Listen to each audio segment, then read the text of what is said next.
গাজায় হামাস বিরোধী কিছু গোষ্ঠীকে অস্ত্র সহায়তা দিয়েছে ইসরায়েল, তবে তার নিরাপত্তা পরামর্শ মেনে। বৃহস্পতিবার একই দমভিক্তি করলেন বেনিয়ামিন নেতানিয়াহু। কিছুদিন ধরে এই ইস্যুতে বিরোধী দল আর সাধারণ ইসরায়েলিদের চাপে ছিলেন ইসরায়েলের প্রধানমন্ত্রী। তার দাবি, এই গোষ্ঠীগুলোর সহায়তায় লাভবান হচ্ছে গাজার অভিযানরত আইডিএফ সেনারা।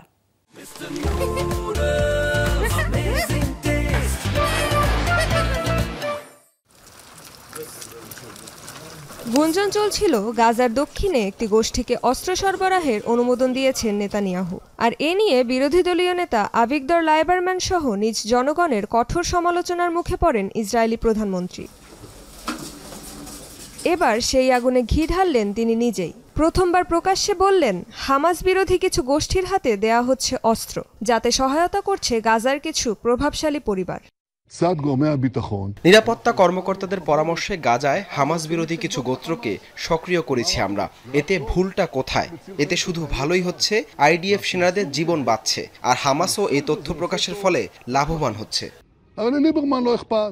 তবে আন্তর্জাতিক মানবাধিকার সংস্থাগুলো বলছে, এসব গোষ্ঠী গাজাবাসীকে দুর্ভিক্ষ ও দুর্দশায় ঠেলে দিচ্ছে। ত্রাণবাহী ট্রাক লুট, ক্ষুধার্ত জনগণের উপর হামলা সহ নানা মানবতা বিরোধী কাজে জড়িত তারা।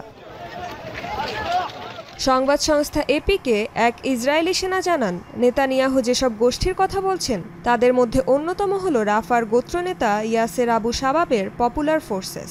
তেল আবিব জানিয়েছে, এ গোষ্ঠীকে সরবরাহ করা হয়েছে কালাশনিকভের মতো রাইফেল, যার কিছু অস্ত্র আবার হামাসের কাছ থেকে জব্দকৃত। মন্ত্রিসভার অনুমোদন ছাড়াই এ গোত্রকে অস্ত্র দেওয়ার সিদ্ধান্ত নিয়েছে নেতানিয়াহু, অভিযোগ করেন লাইবারম্যান। তার দাবি, সশস্ত্র জঙ্গি গোষ্ঠী আইএসের সাথেও গোষ্ঠীটির সম্পর্ক রয়েছে। রেজওয়ানা সাইমা, যমুনা নিউজ।